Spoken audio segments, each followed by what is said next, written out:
Back to news. ఇవాళ deputy CM Bhatti, మంత్రి పొన్నం ప్రభాకర్ ఆధ్వర్యంలో కార్మిక నేతలతో కీలక చర్చలు జరగబోతున్నాయి. అయితే నిన్నటి కేబినెట్ భేటీలో కూడా ఆర్టీసీ సమ్మె అంశంపై సుదీర్ఘంగా చర్చించింది ప్రభుత్వం. ఎలాగైనా సరే కార్మికులను బుజ్జగించి సమ్మెను నివారించాలని భావిస్తోంది. ఆర్టీసీ కార్మికుడు శంకర్ గౌడ్ ఆత్మహత్యతో రాష్ట్ర వ్యాప్తంగా కూడా కార్మిక లోకం ఆగ్రహంతో ఉంది. ఇప్పటికే ఆందోళన కార్యాచరణను ప్రకటించారు నేతలు. ప్రభుత్వం ముందు మొత్తం 32 ప్రధాన డిమాండ్లను ఉంచారు. అయితే వీటిలో 20 డిమాండ్లు మంత్రి స్థాయిలోని పరిష్కారం అయ్యేలా ఉన్నాయి. అయితే మరో 3 కీలక డిమాండ్లపై ప్రభుత్వం వద్ద ఇది పీటముడు పడిందని చెప్పాలి. ముఖ్యంగా ఆర్థిక భారంతో కూడుకున్న అంశాలపై కూడా ప్రభుత్వం ఆచితూచి అడుగులు వేస్తోంది. మరి ఈ రోజు జరగబోతున్న చర్చలు అసలు జరుగుతాయా, ఆర్టీసీ కార్మిక సంఘాలు వస్తున్నాయా అనే విషయం మీద కొంచెం సందిగ్ధత నెలకొంది. మనతో పాటు మాట్లాడడానికి డిప్యూటీ స్పీకర్ మరియు ఎమ్మెల్యే రామచంద్ర నాయక్ గారు మనతో పాటు అందుబాటులో ఉన్నారు. రామచంద్ర నాయక్ గారు నమస్కారం అండి. నమస్కారం అండి. సార్, ఇప్పుడు జేఏసీ కమిటీ నాయకులు ఎవరైతే ఉన్నారో వాళ్ళు ఇంకా అత్యవసర భేటీ నిర్వహించి ఆ తర్వాత మాత్రమే మేము అసలు చర్చలకి వస్తామా, ఈ రోజు సచివాలయంలో నిర్వహించబోయే చర్చలకు మేము వస్తామా రామా అనేది కూడా క్లారిటీ ఇవ్వబోతుంది. ఎందుకంటే పక్కన శంకర్ గౌడ్ మృతికి సంబంధించి అటు నర్సీపట్నం వెళ్లాలంటూ కూడా ఇటు వాళ్ళు యోచిస్తున్నట్లు తెలుస్తుంది. అసలు చర్చలకు వస్తే ఈ రోజు దాన్ని ఏమైనా కంక్లూడ్ చేసే అవకాశం ఉంటుందంటారండి? తప్పకుండా ప్రభుత్వం సానుకూలంగా స్పందించడానికి సిద్ధంగా ఉన్నారు. నిన్న జరిగిన కేబినెట్ మీటింగ్ లో ముఖ్యమంత్రి గారి ఆదేశాలు ఆర్టీసీ కార్మికులకు ఎలాంటి ఇబ్బందులు కలగవద్దు, వారి సంక్షేమం కోసం ప్రభుత్వం ఎక్కడికైనా చర్చకు రావడానికి సిద్ధంగా ఉంది. వారి కోరికలు మరి నెరవేర్చడానికి కూడా సమాయత్తమవుతారు. కాబట్టి తప్పకుండా మరి రాష్ట్ర ప్రజల దృష్టి పెట్టుకొని ఆర్టీసీ కార్మికులు సంఘాల నేతలు పాజిటివ్ గా స్పందిస్తారని మేము ఆశిస్తున్నామండి. సార్, యాక్చువల్లీ ప్రభుత్వ వైఖరే శంకర్ గౌడ్ మృతికి కారణం అంటూ కూడా చెబుతున్నారు. మరి ప్రభుత్వ వైఖరి ఇప్పుడు ఆల్రెడీ 29 డిమాండ్లు దానికి సంబంధించి అన్నిటికీ మేము ఓకే అనుకున్నా, ఇంకా కీలకమైన 3 డిమాండ్లకి ప్రభుత్వం అంగీకరించట్లేదు. సో సమ్మెని విచ్ఛిన్నం చేయడానికి ప్రయత్నించడంతోనే ఇటు కార్మికులు ఆగ్రహంతో ఉన్నారు, ఇటువంటి ఆందోళనలకు దిగుతున్నారు అనే టాక్ వినిపిస్తుందండి. ఇప్పుడు సుధా గారు, స్ట్రైక్ స్టార్ట్ అయిందే జస్ట్ 2 days. మరి కార్మిక నేతలు వారి కార్మిక సంఘాలు మరి సభ్యులకు మనోధైర్యాన్ని కల్పించాల్సిన బాధ్యత వారు తీసుకోవాలి. స్ట్రైక్ కాల్ ఫర్ అయిన 2 రోజులకే కార్మికులు మరి ఆత్మహత్యలకు పాల్పడడం కూడా ఇది కరెక్ట్ కాదు. అది మనం ప్రజలకు కూడా మనం ఒక నెగటివ్ సంకేతాలు పంపిస్తున్నట్టు లెక్క. అదేవిధంగా ప్రజల్లో మనోధైర్యాన్ని మనం కోల్పోయేటట్టు చేస్తున్నట్టు భావించాలి. తప్పకుండా ప్రభుత్వం చర్చలకు సిద్ధం ఉందని ఒక ఐఏఎస్ ఆఫీసర్తో కమిటీ చేసిరు. ఆ కమిటీకి వీళ్ళు పాజిటివ్ గా అంటే వాటితో చర్చలకు వీళ్ళు సుముఖత చూపించకపోవడం వల్ల ఈ రోజు చర్చలు వాయిదా పడడం, దాంతో పాటు సమ్మెకు దిగడం, ఇది ఒక రకంగా ఇప్పుడు రాష్ట్ర ఆర్థిక పరిస్థితి బాగలేనప్పుడు అటు ప్రజల్ని ఇటు ప్రభుత్వాన్ని ఇబ్బంది పెట్టినట్టు అవుతుంది. కాబట్టి తప్పకుండా కార్మిక దీంట్లో నాకు తెలిసి టిఆర్ఎస్ నాయకుల ప్రోత్బలం కూడా ఉందనేది మా భావన. సరే, ఏదేమైనా వారి న్యాయమైన మరి కోరికలు డిమాండ్లు తీర్చడానికి ప్రభుత్వం పాజిటివ్ గా ఉంది. తప్పకుండా చర్చలకు రండి. శంకర్ గౌడ్ గారి మరణానికి నిజంగా కూడా ప్రభుత్వం చాలా బాధాకరంగా ఉంది.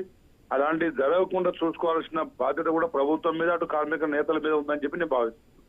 సార్, యాక్చువల్లీ ఇటు ఆర్టీసీ కార్మికులు అడుగుతున్నట్లు కూడా మేనిఫెస్టోలో ఉన్న అంశాలను మాత్రమే మేము డిమాండ్లలో చేర్చాము, అవి కూడా ఇప్పటి వరకు తీర్చలేదు. 2 ఏళ్ళు వచ్చింది గవర్నమెంట్ వచ్చి, అయినప్పటికీ కూడా మా కష్టాలు తీరట్లేదు అంటూ కూడా అడుగుతున్నారు. ఇప్పుడు అదే విధంగా కూడా ఇంకా ఇంత ఉధృతం అవుతున్న ఈ సమయంలో ఇటు ఆర్టీసీ జేఏసీ సంఘాలు ఇప్పుడు ఏమైనా బుజ్జగింపుకి అసలు అవకాశం ఇచ్చే అవకాశం ఉందంటారా?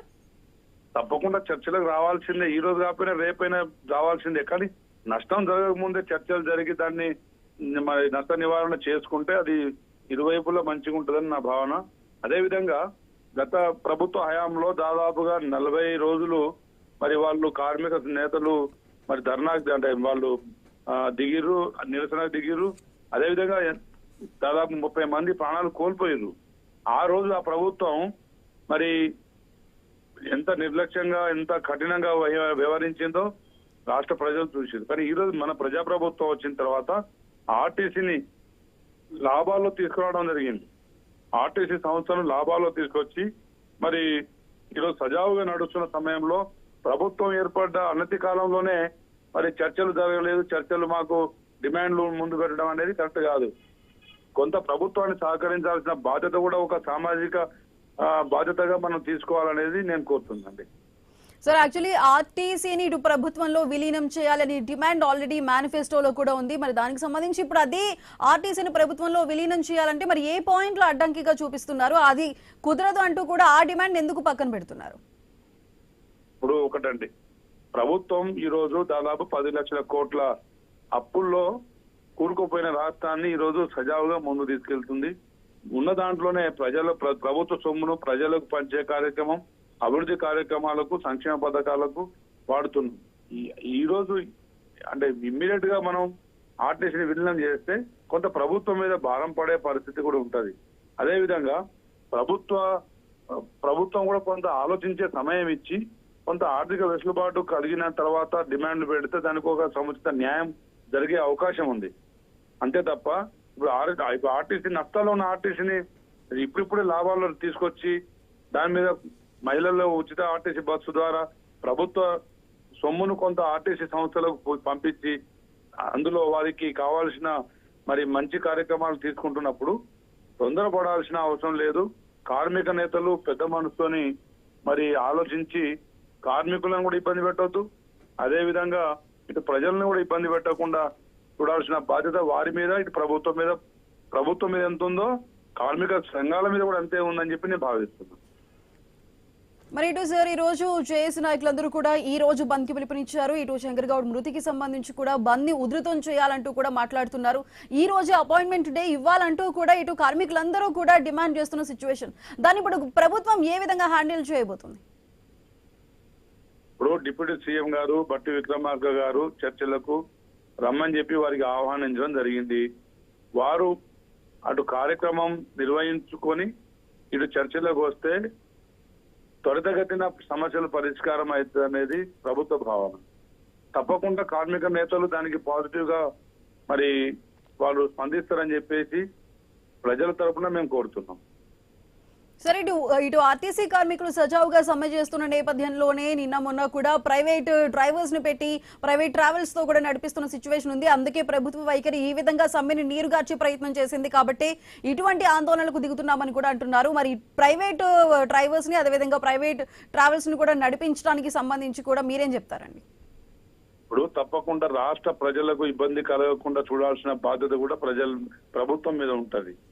ఇప్పుడిప్పుడే పరీక్షలన్నీ అయిపోయి పిల్లలు వేసవి సెలవులలో ఇంట్లకు చేరుకునే పరిస్థితులలో ఆల్ ఆఫ్ సడన్ గా ఈరోజు సమ్మెలో దిగడం, ఆర్టీసీ కార్మికులు సమ్మెలో దిగడం మరి అది రాష్ట్ర ప్రజానికానికి ఇబ్బందికరంగా ఉంటది. అందులో ఇప్పుడు ఎండ తీవ్రత కూడా పెరిగింది. సో ప్రయాణికులకు ఇబ్బంది కలగకుండా ఆల్టర్నేట్ వెసులుబాట్లు కల్పించాల్సిన బాధ్యత ప్రభుత్వానికి. అంత మాత్రాన సమ్మె నీరుగారుస్తున్నట్టు ఎందుకు భావించాలి? ఎమర్జెన్సీస్ ఉంటాయి, కొన్ని ఎమర్జెన్సీ ప్రయాణాలు ఉంటాయి, పెళ్లిళ్ళ సీజను. కాబట్టి ప్రభుత్వం చేసే పని చేయాల్సిందే. అదే విధంగా కార్మిక నేతలు కూడా పాజిటివ్ గా ఇంకా దాన్ని ఫర్దర్ డిలే కాకుండా ఇంకా కాలయాపన చేయకుండా వారు చర్చలకు రావాలి. చర్చలకు వచ్చి వారి న్యాయమైన డిమాండ్ ముందు పెట్టి అన్ని ఒక్కసారి పరిష్కారం దశల వారిగా ఒక్కొక్కటి పరిష్కరించుకుంటే వారికి మంచిది, ఇటు ప్రజలకు రాష్ట్ర ప్రజలకు కూడా మరి మంచిది అని చెప్పి నేను భావిస్తాను. Okay sir, thank you so much అండి. థ్యాంక్ యూ అండి.